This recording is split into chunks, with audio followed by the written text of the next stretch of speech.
What's your scariest home alone story? The long story short is that we used to live in a duplex in a poor ghetto neighborhood. We had a lemon tree in our tiny backyard that basically took up the entire space. The consequence of this was that people would literally climb into our backyard to steal lemons. I mean, obviously there were people who asked, but that wasn't always the case. In particular, there was this strange lady who always came to steal them. She wasn't homeless or anything. In fact, we later learned that she was the wife of somebody related from my grandpa's side. We caught her a couple of times and even reported her.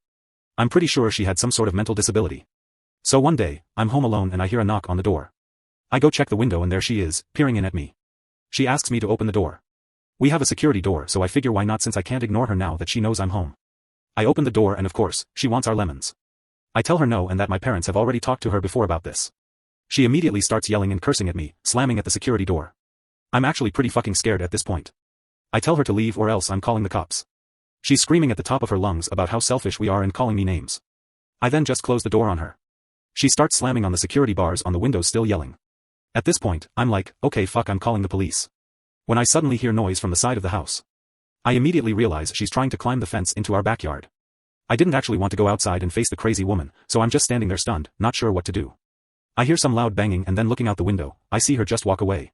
Some weeks later my grandpa and grandma had a super scary encounter with her as well. They lived like 2 blocks away from us, which is how we learned about the connection.